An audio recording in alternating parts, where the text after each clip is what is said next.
pretty much the entire reason behind this vlog, Honest Unfiltered, and the name behind it, Honest and Unfiltered, is that I feel like we all need to start being more open and honest and unfiltered. What I mean by unfiltered is not that you need to be so like blunt or curt or rude, right? Like I put a really high premium on being kind and I put a really high premium on being genuine. And so those two things can go together. But it's really challenging, and because you want to be a people pleaser and you want to be able to say yes to everything and you want to be able to do all the things and help all the people and be there and be, considerate and wonderful, and that's all fine, but people are going to have like false expectations of you if they don't realize what's going on behind the scenes. If someone doesn't realize that you have a chronic illness, then they're going to put you on a deadline, that is unreasonable for you. Or they're going to expect that you can do something that's like more hardcore and not realize that you have this fatigue or whatever else that's standing in the way of that.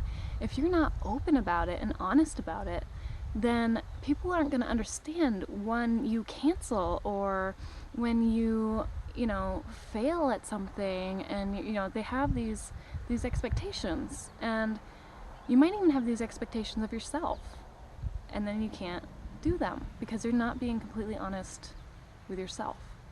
So this really, really struck me one day when there was a magazine article or a newspaper article about me, and it told my story, about being chronically ill and starting to draw and becoming an author and doing all these different things. And there's a bunch of people that reached out to me, and there was one in particular that like struck me, and she was saying that she's also an artist and she really appreciated the fact that I was like so open, so bold. Everyone says you're so brave, it's not brave. I'm not being brave. I'm just telling it as it is. And that should be more common. That shouldn't be considered brave. But anyway, she was saying, you're so brave, and it really made me feel so much better to know that like I'm not alone and that other people are going through similar things. And then she proceeded to say, that she hasn't told even her family members that she's chronically ill. And she's been that way for years. And so her friends, her family, her, coworkers, nobody knows. And you could tell by the way she wrote that it just weighs on her so badly, and yet she's refusing to tell people because of whatever, the stigma, I'm not even sure how to explain it, that comes along with saying something like that. And I get it. I get faces all the time like, you look healthy. Ugh. Like, yeah, well, I only go out or go on camera or stuff when I'm feeling okay. You don't see the part of me when I'm bedridden. You don't see the part where I can barely speak because I'm so, like, my migraine is so bad.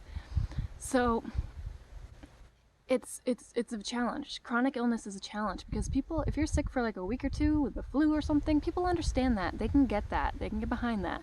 But if you're sick for years, it weighs on everybody and it's hard. So I'm not just talking about chronic illness though. It's a big one because, I'm chronically ill. But I'm talking about anything. I'm talking about depression, which is also a chronic illness, but I'm talking about anxieties. I'm talking about fear of something. I'm talking about, imposter syndrome and like self-doubt and all these different things. That's something that's bothering you. Whatever it is, like, let's just be more open and honest. Without being rude, right? Let's just open it up, because when you do, people around you will be like, oh my God, me too. It happens all the time. Like, it's just like, as soon as you open that can of worms, right? Everyone around you's like, oh my God, thank God you said something. I've been feeling that way too. And you're all sitting there in a group or whatever, like holding it in, this little like, and there's just pop it, pop that top, pop it. Because then you can all have a more honest discussion about everything.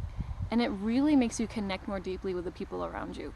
And people can set more realistic expectations for ourselves and for each other. And really, it's just about getting that weight off of you as well. You don't have to carry around all these things alone. You don't have to hide anything that's happening to you. It's okay.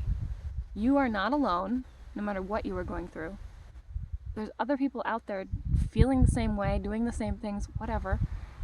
And we don't need to hide it.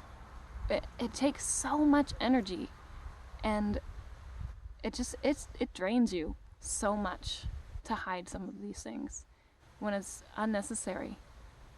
I do not regret letting people know that I'm chronically ill. It's really opened up a lot of doors, actually. So stop thinking of all these things as failures. Stop feeling guilt about things that you didn't do wrong. And start being willing and able to share things with one another, to connect more deeply, and because you're going to make those people feel better too.